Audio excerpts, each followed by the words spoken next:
Welcome back to GEEKY Reviews. I'm your host, Michael Wilkerson, and this is going to be my review for Season 1, Episode 5 of The Flash, titled Plastique. This episode premiered back on November 11, 2014.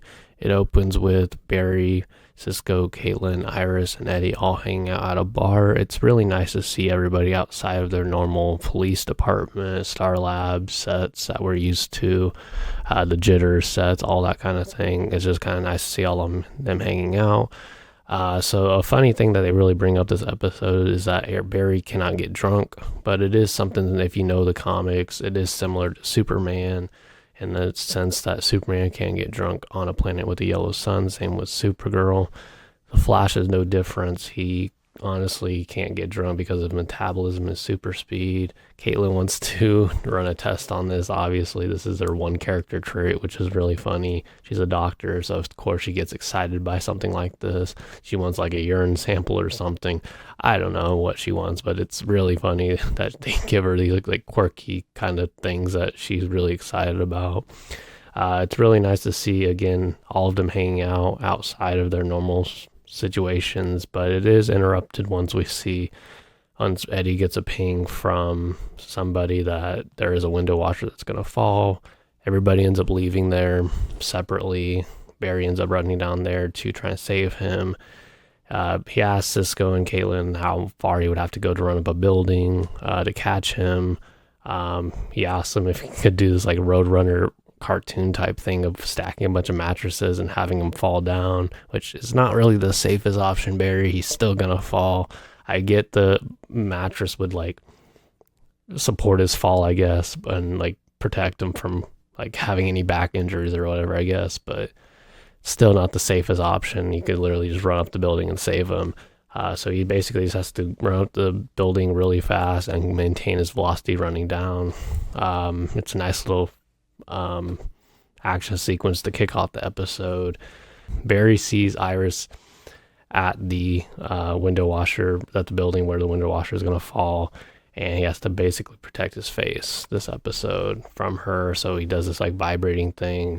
Later in the episode, he disguises his voice. One thing I didn't like about the whole disguising your voice thing was him, barely altering his voice. It still sounds like Barry in a way. It's still like that Peter Parker Spider-Man thing where it still sounds like him, but it's more like his voice is altered a little bit, but you can still kind of tell that it's Barry. So I had some disbelief that she didn't really know this, especially if they're going to say that Barry and her are childhood friends. Like, you wouldn't really recognize your friend's voice through that costume and mask. I do like the idea of him, vibrating his face. Something that the show has taken away over the years, which I wish did not go away. But it has gone away, and I wish it would have stayed so he could have protected his identity a little bit better from people, especially if the voice thing only alters it so much that you could still kind of tell it's Barry. But it is what it is. Just a nitpick I have with the show so far. I don't love this idea that Iris is trying to constantly be, putting her name to a blog this episode. I know that she's really excited about the streak and the Flash or whatever, running through, saving people's lives to give people hope to Barry. But I just don't see why you have to be so idiotic about just putting your name to an anonymous blog, especially when people can track those IP addresses nowadays, even if it is anonymous. But this is the first time she actually puts her name to it, which is very idiotic. She's always at the crime scene, so somebody's eventually going to track you down, which I do not like. And I understand where Joe and Barry are coming from in terms of trying to protect Iris, because it is very idiotic. This episode, we also get introduced to a version of Plastique, which is the villain of the week. At least that's what we say it is. I don't count her as a villain, but fun fact, I will say that I just realized this by rewatching an episode of Smallville, but that Nora West Allen herself, Jessica Parker Kennedy, actually played a version of Plastique in that show.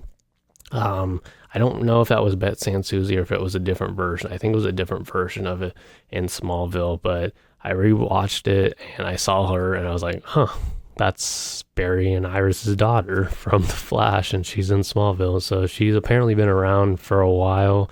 I saw her do an interview when she was on The Flash season 5, and she said that she was at Comic-Con before. I'm guessing that's why that was. It also could have been for Black Sails, which I know she's more famous for, but I just realized that, so I wanted to kind of share a fun fact that, because I just realized she was in like superhero media before she was even Barry and Iris's daughter, as a superhero, because I thought that was always her first forte into it in the show and the superhero genre. But no, she played a version of this, but this version in this show is Bette Sansucci, played by Kelly Fryer or Fire, something like that.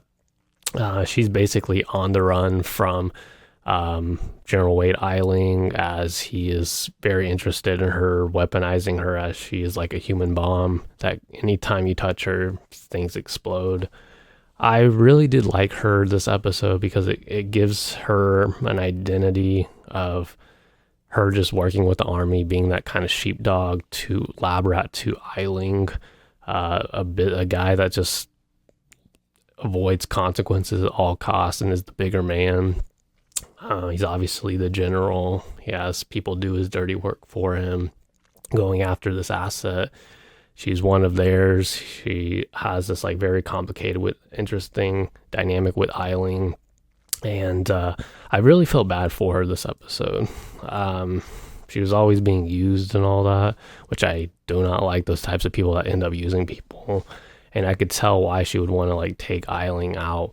I was pretty much on her side. Like, I kind of wanted him to die at the end of it.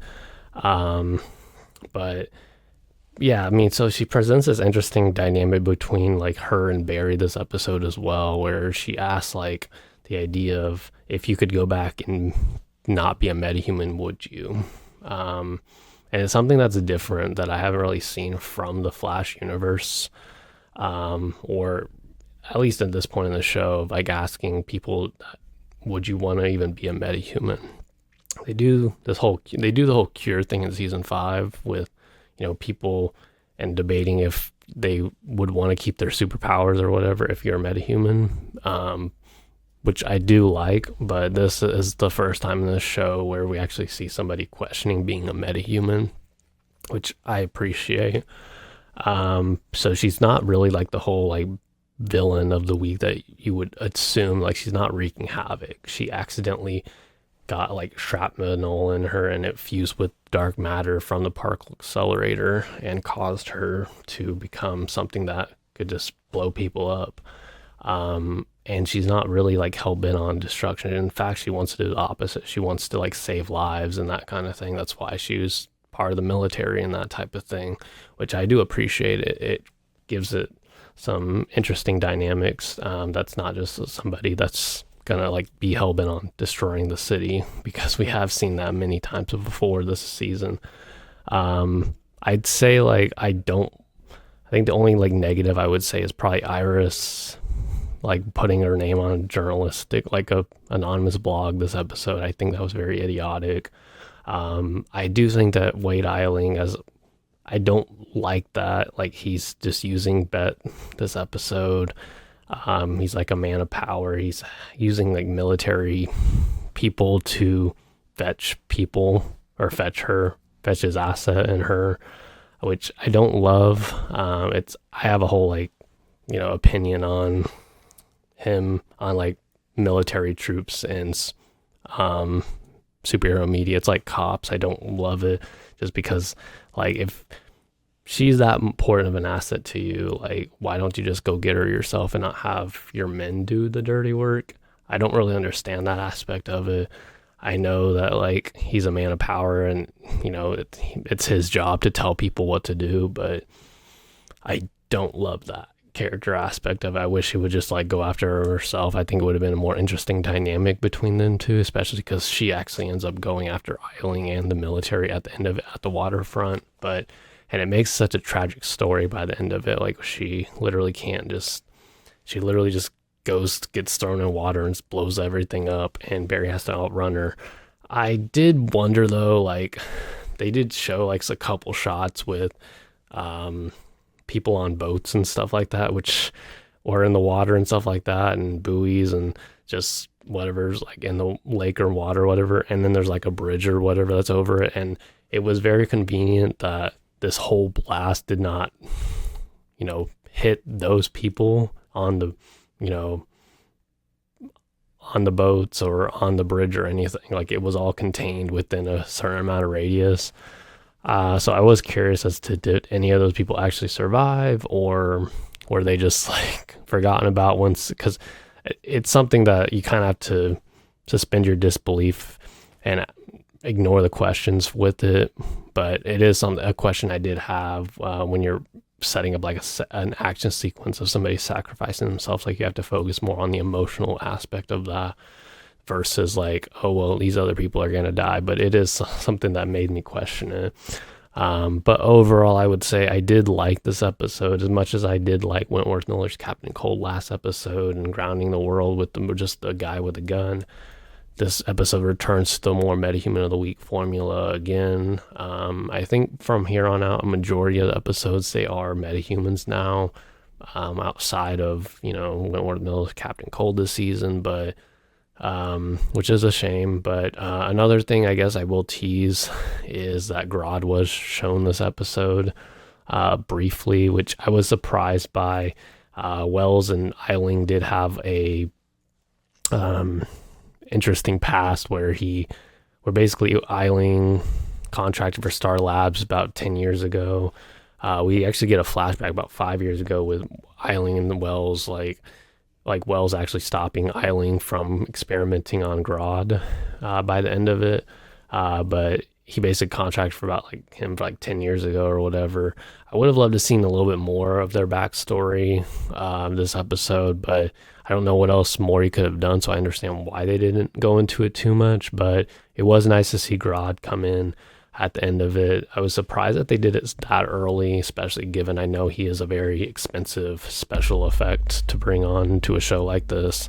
But I am happy that he is in there, the world, and that Eiling, and that's kind of the way Eiling and the military are working with Star Labs and that kind of thing in that aspect, where one wants to be torture him for, mankind, for the evil of mankind, and then one is kind of more is interested in the health benefits for civilian purposes and protecting people, that kind of thing. And Dr. Wells, obviously we know Dr. Wells has a more secret agenda, but it is kind of nice that before the whole accelerator went off that he did, feel the need to just help people before it. It was nice. It was it's crazy just that 1 second Wells is helping Barry, Caitlyn, and Cisco with Bett, Sansuzi, with Plastique this episode, and controlling her powers and all that kind of thing. And then it's also interesting that on the flip side that we see that he's just an asshole to the military and they don't get along, and he's just kind of telling the one of the Plastique to go kill Eiling, basically, essentially, which was crazy.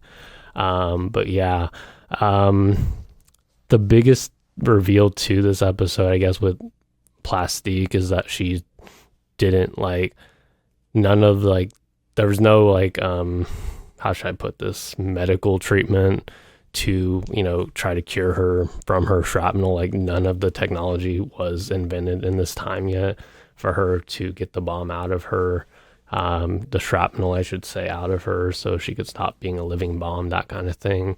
It's always just merged with her DNA this episode, which again made me feel more bad for her in that sense. But overall, I would say I enjoyed this episode. Probably it's kind of it's pretty good. I would say it's one of the better episodes they've written for the show. I don't love that it was another metahuman of the week, but again, I do think they humanized her a lot better than, let's say, the previous metahumans. So I do appreciate that, and just grounding her in the military world, that kind of thing, aspect of it, and going through military greed with Eiling and that type of thing. But I would probably give this episode at least, I'm going to give it an 8.5 out of 10. I actually enjoyed it a lot better than I thought I would, but it's not my favorite, but it is still one of the better episodes I've seen so far from the show. But let me know what you guys think. What was your favorite and least favorite part of The Flash Season 1, Episode 5? And if you enjoyed the review, as always, please like, share, comment, and subscribe. And I'll talk to you guys in the next Geeky Reviews video. Peace.